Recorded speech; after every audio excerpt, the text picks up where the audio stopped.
تمام تعریفیں، حمد و ثنا اللہ تعالیٰ جل مجدہ الکریم کے لیے۔ درود و سلام نبی اکرم نور مجسم شفیع معظم احمد مجتبیٰ جناب حضرت محمد مصطفیٰ صلی اللہ تعالیٰ علیہ وسلم کی ذات والا صفات کے لیے حمد و صلات کے بعد، عزیز دوستو، بزرگوں، بھائیوں، اللہ تبارک و تعالیٰ نے قرآن حکیم میں نبی رحمت صلی اللہ تعالیٰ علیہ وسلم کی عظمتوں کا، شانوں کا، بلندیوں کا ذکر فرمایا ہے۔ امت مسلمہ نے اور امت کے مفسرین نے، علماء نے نبی پاک صلی اللہ تعالیٰ علیہ وسلم کی ہر عظمت پر، سید عالم صلی اللہ تعالیٰ علیہ وسلم کو عطا کی گئی ہر شان پر تفصیل سے کلام فرمایا۔ ہمارے بزرگوں نے سید عالم علیہ السلام کی عظمتوں کو کھول کھول کر امت کو سنایا اور بتایا، لیکن پھر بھی بہت سارے پہلو تشنہ ہیں، اور جیسے جیسے وقت گزرتا جائے گا امت تک حضور سید عالم علیہ السلام کی عظمتوں کو پہنچایا جاتا رہے گا اور لوگ اس سے استفادہ کرتے رہیں گے۔ قرآن مجید میں اللہ تعالیٰ نے ارشاد فرمایا کہ یا ایھا النبی انا ارسلناک شاہدا ومبشرا ونذیرا، اے محبوب علیہ السلام، بے شک ہم نے آپ کو گواہ بنا کے بھیجا ہے، خوشخبری دینے والا بنا کے بھیجا ہے اور ڈر سنانے والا بنا کے بھیجا۔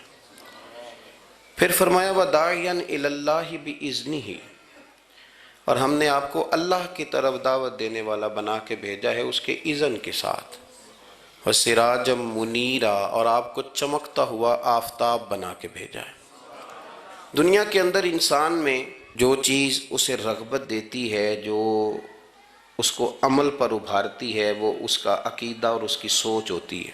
انسان کے جو افکار ہوتے ہیں نا، جو اس کی سوچیں ہوتی ہیں، وہ اس کے عمل کو مرتب کرتی ہیں۔ انسان کا جس طرح کا نظریہ ہوتا ہے، پھر وہ زندگی میں عمل بھی اسی طرح کے کرتا ہے، لوگوں کے بیچ رہ کے وہ وقت بھی اسی طرح ہی گزارتا ہے۔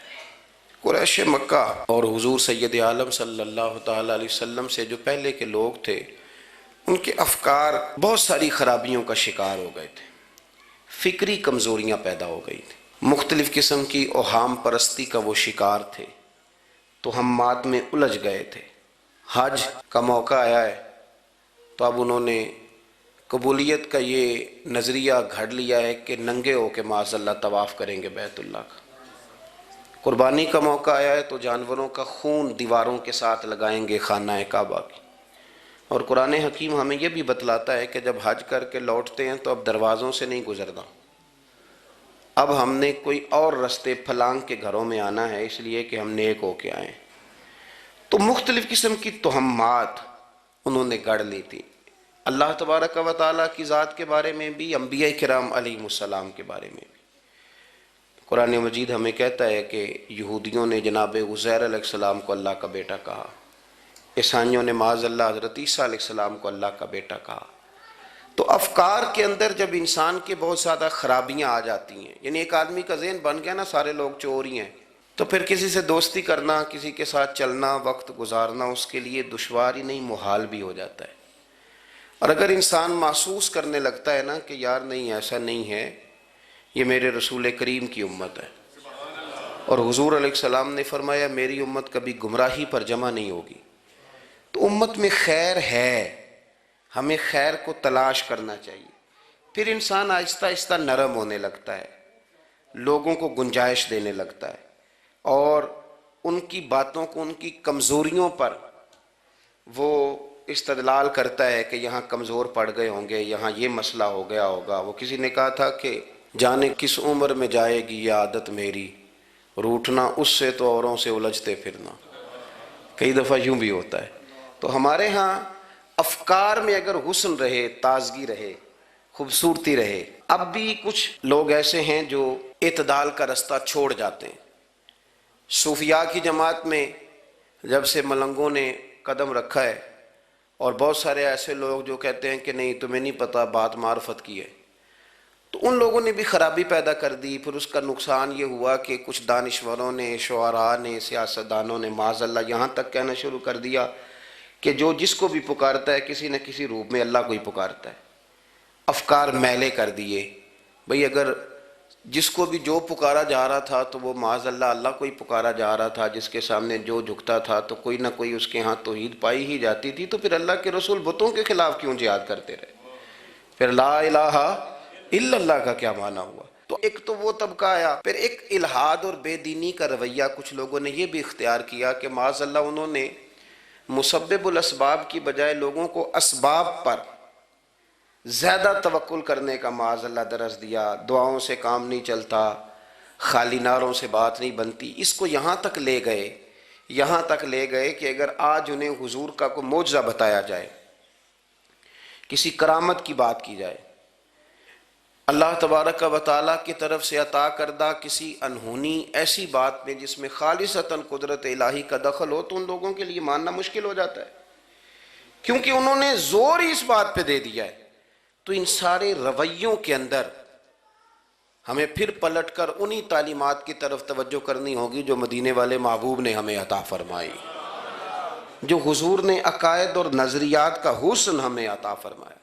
یہ میرا دور گھبرائے ہوئے لوگوں کا دور ہے، پریشان لوگوں کا دور ہے۔ ڈپریشن کے مریضوں کی تعداد 65% تک پہنچ گئی ہے۔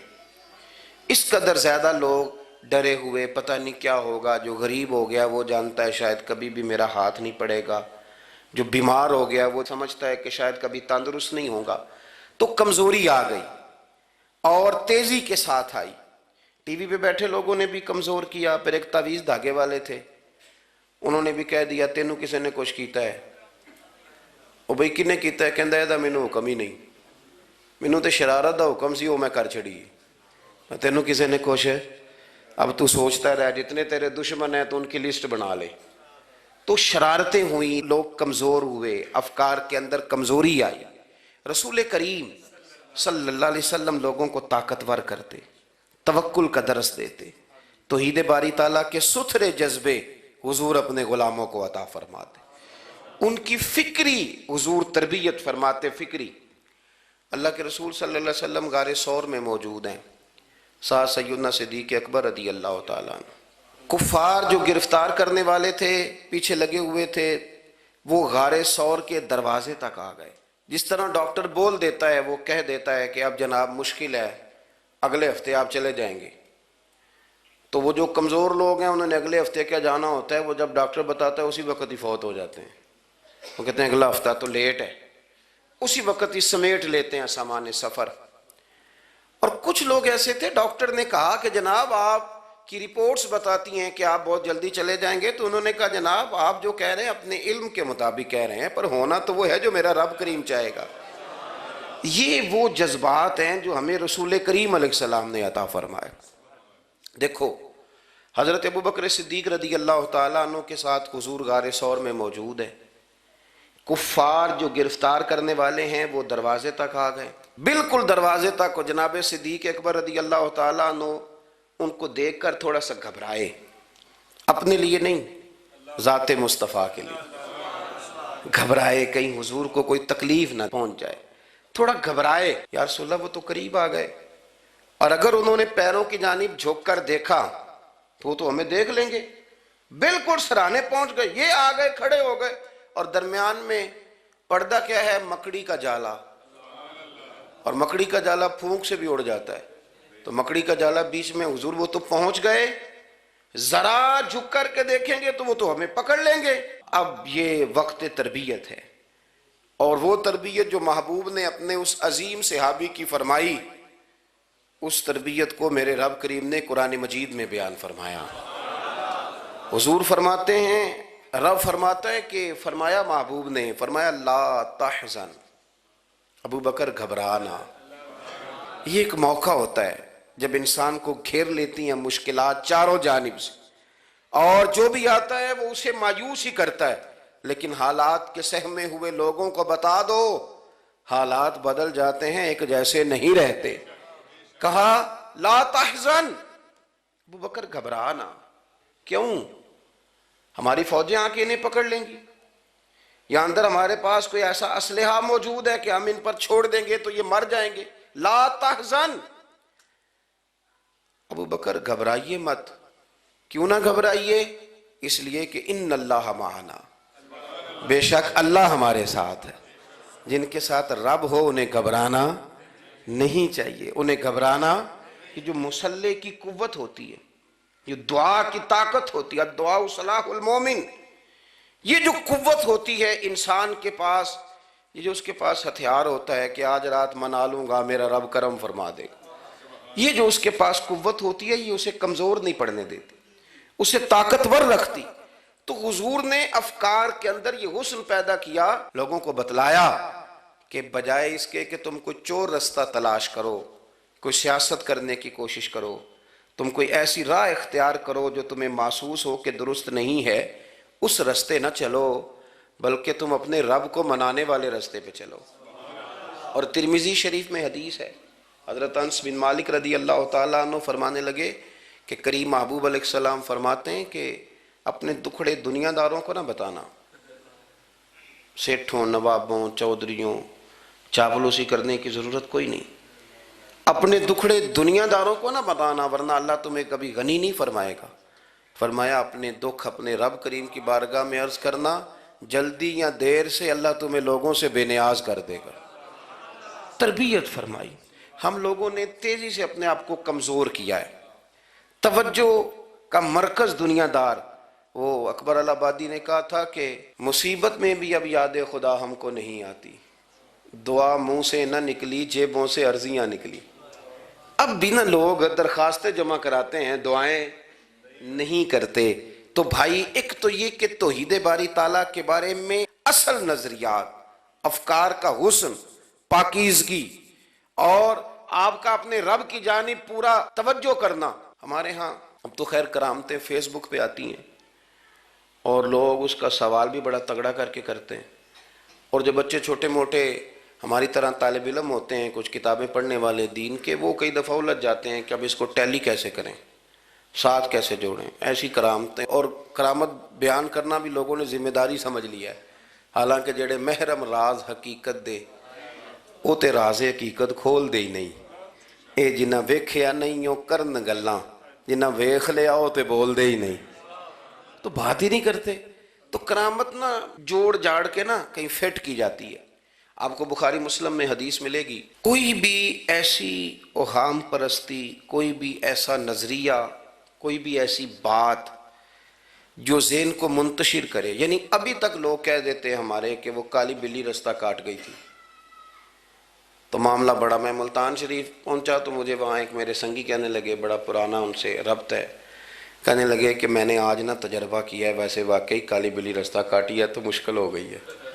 میں نے انہیں کہا کہ آپ کا تجربہ سجدہ صاحب کا محتاج ہے، آپ کو دوبارہ سے تجربہ کرنا چاہیے. خدا کے بندے کالی بلی رستہ کاٹ جائے تو مشکل ہوتی ہے، تو میرا تو سارے رستے، کئی کالی گاڑیاں رستہ کاٹ گئی، اب کیا کیا جائے. یہ کمزوری ہے. افکار میں کمزوری نہیں پیدا کریں، کچا پن نہ پیدا کریں، آپ مضبوطی لائیں. بخاری مسلم میں آپ کو حدیث ملے گی، سرور کائنات علیہ السلام کے صاحبزادے جناب ابراہیم علیہ السلام وصال فرما گئے، اور کیفیت یہ تھی کہ انہوں نے حضور کی مقدس گود میں آخری سانس لیا. داڑھی مبارک محبوب کی آنسوؤں سے بھر گئی. حضرت انس کہتے ہیں عرض کی یا رسول اللہ آپ بھی آنسو بہاتے ہیں؟ فرمایا میرا بیٹا گیا ہے تو آنسو نکل آئے ہیں، ورنہ میری زبان پہ وہی جاری ہے جس سے میرا رب راضی ہوتا ہے. اسی دن نا، جس دن سرکار کے صاحبزادے کا وصال ہوا، اسی دن سورج کو گرہن ہو گیا. کچھ لوگوں نے بات جوڑ دی، کہنے لگے کہ آج چونکہ حضور سید عالم علیہ السلام کے صاحبزادے کا وصال ہو گیا ہے تو آج دیکھو سورج کو بھی گرہن ہو گیا ہے. بات جوڑ دی. غم کی کیفیت تھی، سرکار کی مقدس داڑھی آنسوؤں سے بھری ہوئی تھی، حالات کا تقاضا اور اس کی سمت کچھ اور تھی. حضور نے جمعے کا انتظار نہیں فرمایا، فرمایا بلاؤ لوگوں کو مسجد میں. لوگ جمع ہو گئے اور صحابہ فرماتے ہیں ہمارے خیال میں یہ تھا کہ یہ موقع نہیں تھا. آج نہ جہاد کے لیے حکم آنا ہے، کس مقصد کے لیے حضور نے طلب فرمایا، لیکن جب ہم گئے اتنا ضروری کام ہے نظریات کا صاف ہونا کہ اللہ کے محبوب نے لوگوں کو اسی دن بلا کے فرمایا لوگوں سنو، سورج اور چاند کو جب گرہن لگے تو استغفار پڑھا کرو، تسبیحات کیا کرو، نوافل ادا کیا کرو، اللہ کے حضور حاضر ہوا کرو. فرمایا یہ سورج اور چاند کو جب گرہن لگے تو یہ اللہ کی نشانیوں میں سے نشانی ہوتا ہے، کسی بندے کے دنیا سے جانے کا اس کے ساتھ کوئی تعلق نہیں۔ تم نے اپنے ذہن کو ٹھیک رکھنا ہے، افکار کو ٹھیک رکھنا، کسی بھی قسم کی تم نے اوہام پرستی کا شکار نہیں ہو۔ مضبوط رہیں، مضبوط رہیں، اٹھ باندھ کمر کیوں ڈرتا ہے، پھر دیکھو خدا کیا کرتا ہے۔ آپ مضبوط رہیں، جب مضبوط رہیں گے تو انشاءاللہ توانائی اللہ کی طرف سے عطا کر دی جائے۔ دوسری بات، نبی پاک صلی اللہ تعالیٰ علیہ وسلم نے تمام انبیاء کرام علیہم السلام کے بارے میں لوگوں کے ذہنوں کی اصلاح کی۔ آپ کبھی قرآن حکیم کا مطالعہ فرمائیں، احادیث مبارکہ کو پڑھیں تو میرے محبوب کریم کی شان یہ ہے کہ حضور انبیاء کی شانیں بیان کرتے ہیں۔ حضرت موسیٰ کلیم اللہ ہیں، کس نے ہمیں بتایا؟ قرآن و حدیث نے بتایا۔ شانیں بیان کی نبیوں کی، عظمتیں بیان کی۔ حضرت ابراہیم خلیل اللہ ہیں، یہ ہمیں قرآن نے بتایا، حضور نے بتایا، لیکن ساتھ ہمیں یہ بھی بتایا کہ ہیں یہ اللہ کے بندے، ہیں یہ اللہ کے رسول۔ نبی پاک صلی اللہ تعالیٰ علیہ وسلم نے افکار اور نظریات انبیاء کے بارے میں لوگوں کے درست فرمائے۔ مجموع الزوائد میں حضرت مولا علی شیر خدا رضی اللہ تعالیٰ عنہ کی حدیث مروی ہے، ایک بدو آ گیا حضور کی بارگاہ میں کچھ مانگنے کے لیے۔ مولا کائنات رضی اللہ تعالیٰ عنہ فرماتے ہیں سرکار جب کسی بات کا جواب نہ دینا چاہتے تھے تو خاموش ہو جاتے تھے، کچھ دیر خاموش رہتے تھے، اور حضور کا خاموش رہنا بھی ہمارے محدثین نے محفوظ کیا ہے۔ اقسام حدیث میں سے ایک حدیث ہے جسے حدیث تقریری کہا جاتا ہے، وہ حدیث ہے جس میں حضور خاموش رہے، کوئی کام کیا گیا تو سرکار خاموش رہے۔ حضرت مولا علی کہتے ہیں حضور خاموش ہو گئے، لیکن چونکہ دیہاتی تھا، سادہ تھا، اس نے جب بار بار گفتگو چھیڑنا چاہی تو پھر حضور نے فرمایا چل پھر مانگ لے کیا مانگتا ہے، مانگ لے پھر کیا مانگتا ہے، کر سوال۔ دیہاتی تھا، سادہ آدمی تھا۔ مولا کائنات فرماتے ہیں ہمیں یوں لگا کہ اب یہ آخرت اپنی سوار جائے گا، جنت کا سوال کرے گا، لیکن بڑا ہی سادہ تھا۔ مانگنے پہ بھی آیا تو کیا مانگا؟ کہنے لگا یا رسول اللہ صلی اللہ علیہ وسلم میں نے سفر کرنا ہے، مجھے ایک اونٹنی عطا کر دیتے۔ حضرت سلطان باہو سے کسی نے کہا کہ بڑے لوگ مرید ہوتے ہیں، تو فرمانے لگے رابطہ طالب کوئی نہیں ملیا، جو ملیا طالب زرد آؤ۔ تو بہت سارے لوگ ایسے آتے ہیں جو کامل شیخ کے پاس بھی آ کے کہتے ہیں دکان کوئی نہیں چلتی، یہ تو کسی سیٹ سے مشورہ کر لیتے، کاروبار چلانے کا آپ کو ڈھنگ بتا دیتا۔ یہ یہاں آ کے بھی آپ نے یہی سوال کیا، یہاں پہنچ کے بھی یہی سوال۔ تو نبی پاک صلی اللہ تعالیٰ علیہ وسلم سے کہنے لگا ایک اونٹ دے دیں آنے جانے کے لیے۔ حضرت علی کہتے ہیں ہمیں بڑا افسوس ہوا، یار تو آیا کہاں پہ ہے اور تو مانگ کیا رہا ہے؟ تو بارگاہ دیکھ اور اپنا سوال دیکھ، تو کہاں کھڑا ہے، کیا مانگ رہا ہے؟ حضور مسکرائے اور مسکرا کر کے فرمایا کہ اونٹ تجھے دیا، چل کچھ اور بھی مانگ لے۔ حضرت علی کہتے ہیں ہم نے کہا اب جنت مانگے گا یہ حضور سے؟ تو بڑا ہی بھولا تھا، کہنے لگا جی اگر آپ کچھ اور بھی دینا چاہتے ہیں تو اونٹ پہ ڈالنے کے لیے کجاوا بھی دے دیں۔ تو حضرت مولا علی شیر خدا فرماتے ہیں ہمیں پھر بڑا افسوس ہوا کہ یار دیکھو اتنا چانس ملا ہے پھر کھو دیا ہے۔ رسول کریم علیہ السلام بھی مسکرائے، اور سرور کائنات کی جو مسکراہٹ ہوتی تھی وہ خوشیاں تقسیم کرتی تھی۔ اعلیٰ حضرت رحمت اللہ علیہ فرماتے ہیں جس کی تسکین سے روتے ہوئے ہنس پڑے، جس کی تسکین سے روتے۔ اب یہاں سوال پیدا ہوتا تھا کہ پھر اس مسکراہٹ کے لیے تو انتظار کرنا پڑتا ہوگا کہ حضور مسکرائیں تو روتے ہوئے ہنسیں، تو اگلا شعر بھی ہے اور جواب بھی ہے۔ فرمانے لگے جس کی تسکین سے روتے ہوئے ہنس پڑیں اس تبسم کی عادت پہ لاکھوں سلام۔ یہ تو عادت ہے حضور کی، یہ تو عادت ہے مسکراتے رہنا۔ تو حضور بھی زیر لب مسکرائے۔ تیسری دفعہ میرے کریم نے پھر فرمایا چل مانگ لے کچھ، تجھے ایک چانس اور دیتے ہیں۔ پر مولا کائنات فرماتے ہیں بڑا ہی بھولا تھا، تیسرا چانس ملا، گویا گولڈن چانس ملا، لیکن پھر بھی وہیں کا وہیں رہ گیا۔ کہنے لگا ٹھیک ہے اگر آپ کچھ اور بھی دینا چاہتے ہیں تو میرا سفر لمبا آنے جانے کا خرچہ بھی دے دے۔ اللہ اکبر۔ اب حضور عقائد کی بابت بتانے لگے کہ رسالت کے بارے میں، محبوب کے بارے میں عقیدہ کیسا ہونا چاہیے. تو حضور علیہ السلام فرمانے لگے تجھ سے تو وہ بنی اسرائیل کی بڑھیا ہی اچھی تھی. یا رسول اللہ صلی اللہ علیہ وسلم کون سی؟ تو حضور فرمانے لگے جناب موسیٰ علیہ السلام کو حکم ہوا ہجرت کریں تو آپ جانے لگے. تو پھر ارشاد خداوندی ہوا کہ جہاں حضرت یوسف علیہ السلام مدفون ہے، آپ کا مزار پر انوار ہے، اگر آپ کو جانا ہے تو پھر ان کے تابوت کو بھی آپ نکال کر کے ساتھ لے جائیں. حضرت سیدنا موسیٰ علیہ السلام نے لوگوں سے پوچھا تمہیں پتہ ہے جناب یوسف کا مزار کہاں ہے؟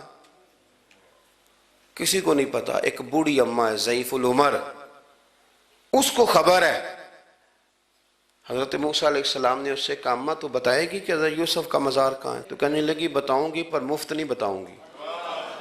یہ حضور بیان کر رہے ہیں، بتاؤں گی پر فری میں نہیں بتاؤں گی، میں نا مفت تھوڑی بتاؤں گی. فرمایا چل تو اپنی قیمت بتا بتانے کی. تو کہنے لگی میں اس شرط پہ جناب یوسف کے مزار کا پتہ بتاؤں گی کہ آپ مجھے جنت میں وہ والا گھر دیں گے جس کے پڑوسی جناب موسیٰ علیہ السلام ہو. آپ کے پڑوس میں گھر چاہیے.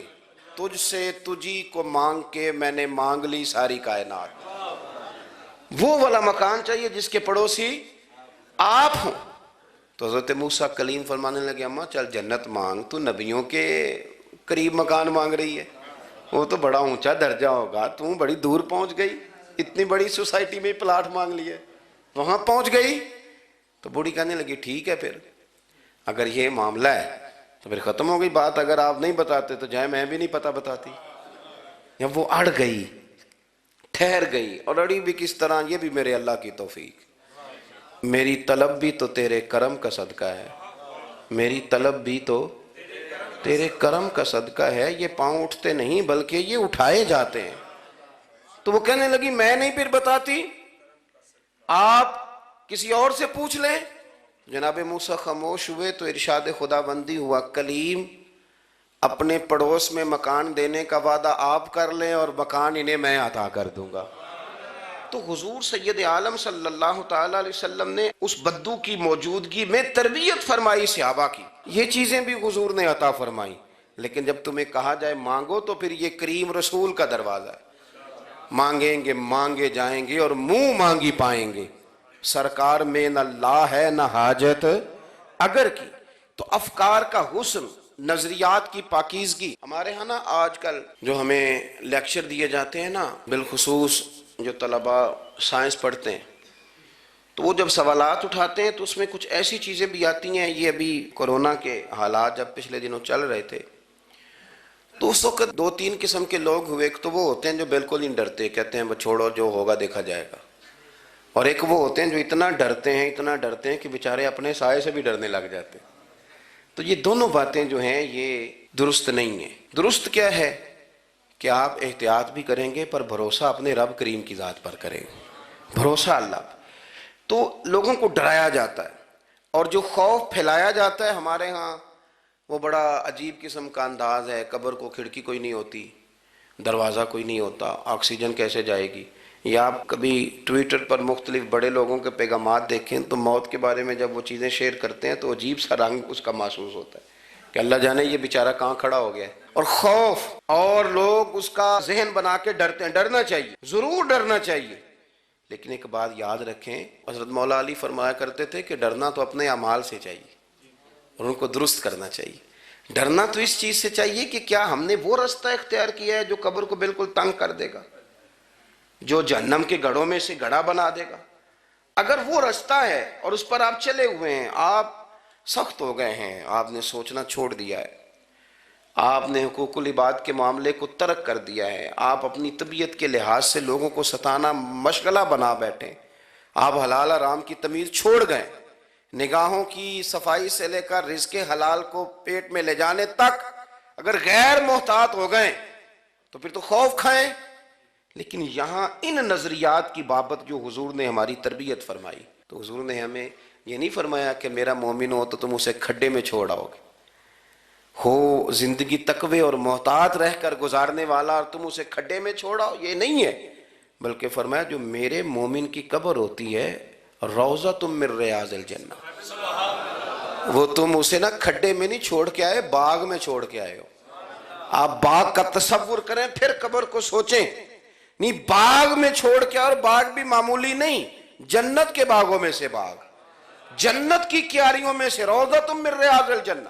اب ذرا اس اینگل سے آپ اپنی قبر کو سوچیں، اس رویے کے ساتھ کہ اگر قبر آپ کی جنت کا باغ ہے تو باغ میں جاتے بندہ ڈرتا تو نہیں، اور باغ اتنا حسین ہے کہ جس میں پہلی آنکھ کھلے گی تو پہلی نظر اٹھے گی تو مدینے والے محبوب کا چہرہ نور نظر آئے گا، اتنا شاندار باغ ہے۔ آپ اس کی رعنائی، اس کا حسن اور اس کی خوشبو کو ملاحظہ فرمائیں۔ تو حضور نے نا ہماری تربیت فرمائی۔ میں اکثر کہا کرتا ہوں احباب سے کہ انسان 10-15 سال کے بعد پردیس سے واپس لوٹے اور ماں اگر موجود ہو نا گھر میں، اتنا تگڑا استقبال کرتی ہے کہ مزہ آ جاتا ہے، اس کا بس نہیں چلتا، مکان بھی نہیں بنا دے، فلانی چیز بھی نہیں لے آؤ، میرا پتر آ رہا ہے، فلانی بھی۔ تو سالوں بعد بندہ گھر لوٹے تو ماں اتنا استقبال نہیں کرتی جتنا قبر میں اللہ کی رحمت بندے کا استقبال کرتی۔ اس لیے جب یہ سوچ بن گئی تھی نا صحابہ کی حصول جنت کی، تو پھر ان کو لگاؤ ہو گیا تھا، پھر دنیا کی زندگی، جاہ و جلال، مال و دولت اتنا زیادہ وقت نہیں رکھتا تھا ان کی نظر میں۔ پھر وہ سمجھ گئے تھے اس بات کو کہ کن فی الدنیا کانک غریب و عابر سبیل، سمجھ گئے تھے کہ یہ مسافر ہیں ہم یہاں، اور وہ پھر اتنا زیادہ اپنے ذہن پہ چیزوں کو سوار نہیں کرتے تھے، محسوس کرتے تھے کہ اتنی زندگی ان کی ہے، اتنی زندگی ان کی گزر گئی ہے، محسوس کرتے تھے، اور اس پر پھر وہ جو فوکس کرتے تھے وہ آخرت کے لیے کرتے تھے۔ ایک خاتون حضور کی بارگاہ میں حاضر ہوئی، یہ بھی سیاستہ میں آپ کو روایت ملے گی، بہت ساری کتابوں میں ہے لیکن اس کی اصل آپ کو بخاری شریف میں ملے گی۔ حضرت ابو ہریرہ رضی اللہ تعالیٰ عنہ فرماتے ہیں کہ خاتون آئی تو اس نے آ کر نا بڑے درد کے ساتھ حضور کی بارگاہ میں استغاثہ پیش کیا، عرض کرنے لگی یا رسول اللہ صلی اللہ علیہ وسلم، میں نا مرگی کی مریض ہوں اور بڑی تکلیف میں ہوں۔